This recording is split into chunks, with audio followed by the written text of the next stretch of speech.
um trecho do filme do Chico Xavier, que é o primeiro encontro com ele, que é do Chico com o Emmanuel. O Emmanuel está se apresentando para ele como mentor e diz que vão precisar começar com os trabalhos, e ele fala pro Chico que ele vai precisar seguir 3 regras. Aí o Chico pergunta, quais são essas 3 regras? Aí a primeira regra que ele fala é disciplina. Aí o Chico pergunta, qual que é a segunda? Aí ele fala, disciplina. E o Chico pergunta, qual que é a terceira? E o Emmanuel repete, disciplina. Só que aí a gente chega no Ramatiz e ele fala que as 10 regras são disciplina. Então, como a gente nunca abordou de uma forma mais científica e mais completa a questão da disciplina aqui nas palestras, eu acho que será bom trazer este assunto, né? Aqui estamos, né? Para começar, vamos entender o que é a disciplina. Muita gente entende errado o que é a disciplina, né? Algumas pessoas pensam que disciplina é aquela coisa militar de o sargento chegar às 4h30 da manhã e começar a gritar para os soldados acordarem no berro, porque tem que começar os trabalhos, aquela coisa meio assustadora, né, de filme que a gente vê, e se não acordar, leva paulada e tem que pagar flexão. A disciplina, ela também não é aquela coisa de simplesmente fazer algo repetidamente. A disciplina, de uma forma mais profunda, ela é a verdadeira realização da liberdade, da soberania sobre si e do autorrespeito. Porque uma pessoa que ela domina os seus próprios impulsos, significa que ela tem respeito por si própria, não se submete a qualquer impulso que ela recebe ou estímulo que ela recebe. Então, para conseguirmos entender melhor a disciplina, eu desenvolvi aqui uma equação, eu chamo a equação da disciplina, que é assim, D igual E mais C mais AD.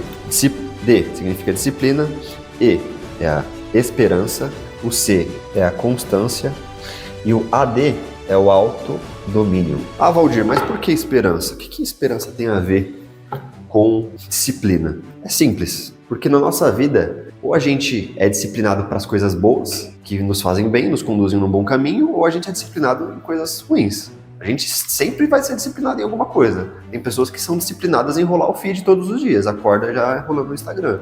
Tem pessoas que são disciplinadas em fumar, acorda no meio da madrugada para fumar todos os dias. Tem pessoas que são disciplinadas para tomar o café da manhã, para tomar um cafezinho preto de manhã. Todo dia acorda e toma. E tem as outras disciplinas, que são as disciplinas que são mais difíceis de colocar em prática, que são aquelas que vão contra o automatismo da nossa biologia. Só que a esperança é necessária, porque se você não tiver um caminho, se você não saber para onde você pretende ir, para onde você quer ir, não tem como você moldar as suas atitudes para chegar onde você quer. Não tem como você criar uma disciplina retilínea, correta, se você não souber o que você espera da sua própria vida e do planeta. Então, a esperança, ela é a nossa bússola espiritual. Então, você tem que se perguntar, onde você deseja estar no pós-morte? O que você deseja para a humanidade no futuro? Qual o nível espiritual que você deseja alcançar? Se você não souber, repetindo, onde você deseja chegar, como é que você vai traçar o caminho para chegar lá? E se você não acreditar que o objetivo que você deseja é alcançável, por que é? Ou como é que você vai moldar a sua vida para alcançar esse objetivo, se você nem acredita nele? Então, a esperança, ela é extremamente importante. Sem esperança, esses dois aqui, eles são, novamente, como areia, porque você não sabe para onde você está indo, você não tem uma direção. Então, a esperança é como a fé, é o que solidifica a estrutura. Bom, agora eu quero ver a opinião de vocês. Se você fuma cigarro todo dia, você se torna um viciado. Certo. Se você bebe cerveja todo dia, você se torna um... Se você xinga no trânsito todo dia, você se torna um... Perdi a palavra. Um ignorante. Tá. Agora, se você medita todo dia, você se torna... Um iluminado. Não é para meditador, mas... Se você faz caridade todos os dias, você se torna... Uma pessoa carinhosa, uma pessoa caridosa, né, no caso. Tá. E se você busca amar todos os dias, você se torna... Um mestre.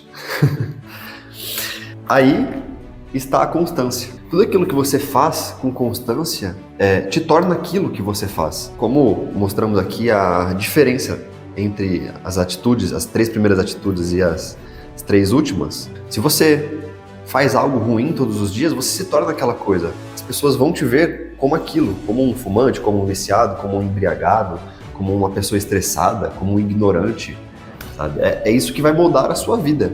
Agora, se você busca meditar todos os dias com constância, se você busca fazer o bem, se você busca ajudar, se você busca amar, você vai estar construindo um outro eu, um outro painel de si mesmo.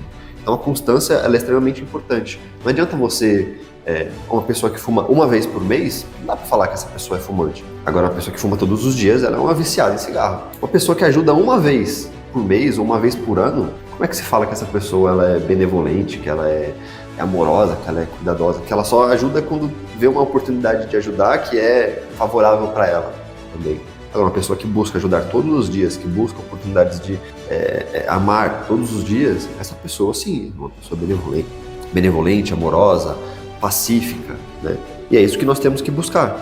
Então, a constância, ela precisa estar alinhada com a esperança, porque se você simplesmente tiver a constância, você vai estar seguindo um caminho aleatório, aí você pode ir para o caminho das 3 primeiras perguntas aqui, do viciado, do embriagado ou do estressado. Mas com a esperança, você define um caminho, você define um alvo. O terceiro é o autodomínio. A nossa biologia e os nossos condicionamentos, eles tendem a moldar o nosso comportamento caso nós não coloquemos a rédea sobre esses impulsos. Esses impulsos são como um cavalo que está puxando uma carroça. Quem que comanda a carroça? A pessoa que está sentada lá na carroça com as rédeas na mão. Agora, se você solta as rédeas, o cavalo vai para onde ele quiser.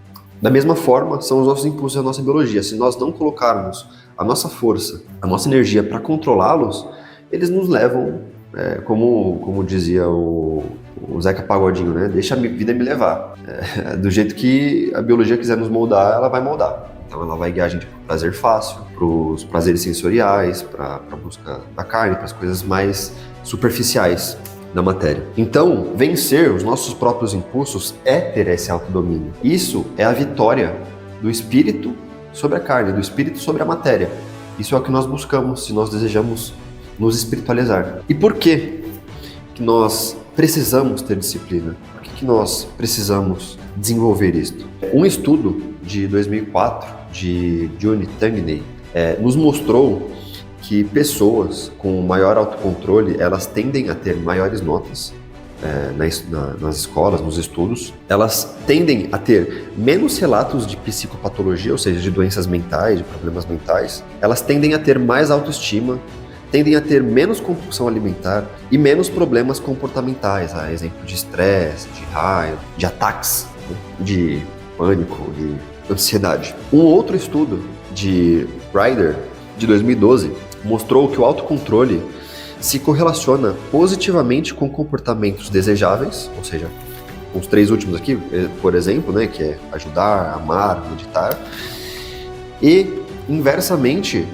com indesejáveis, ou seja, uma pessoa que ela é disciplinada, ela tende a ter comportamentos bons, que são desejáveis, e tende a não ter comportamentos ruins, indesejáveis, afetando principalmente a área escolar, saúde, relacionamentos e a vida pessoal. Um estudo de 2010 de Lally mostrou que leva em média 66 dias para consolidar o comportamento. Então o que a gente vê aqui com esses estudos, né?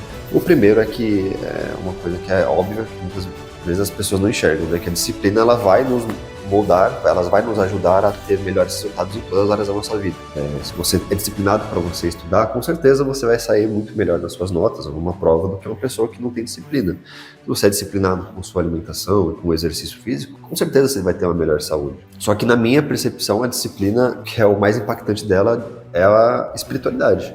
Você sendo disciplinado para com suas atitudes internas e externas, você vai construindo um eu espiritual superior que vai moldar toda a sua existência e o seu pós-morte. Então é o que você escolhe para a sua vida e para o seu destino. E algumas pessoas, elas acham que é difícil ter disciplina porque é um esforço que você faz todo dia.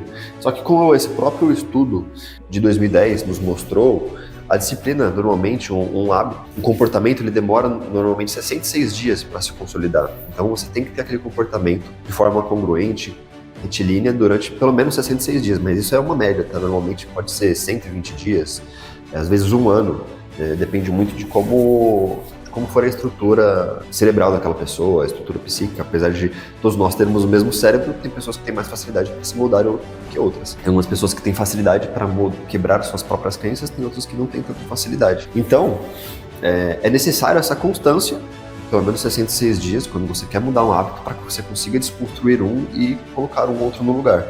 Então tem pessoas que tentam por 10 dias e falam, nossa, está muito difícil, e larga de lado. Ela não tentou por tempo suficiente. Nós que estamos acostumados a ler lá da época do Hélio, há 4, 5 anos atrás que a gente conheceu o Hélio, hoje em dia para nós ler é muito fácil, mas lá no começo a gente tinha que fazer um baita do esforço para ler. Com certeza que para todo mundo que hoje é um leitor ávido, no início não foi fácil começar a ler, mas com o tempo vira uma coisa comum, simples, faz parte da sua rotina. E quando você não lê, se torna difícil.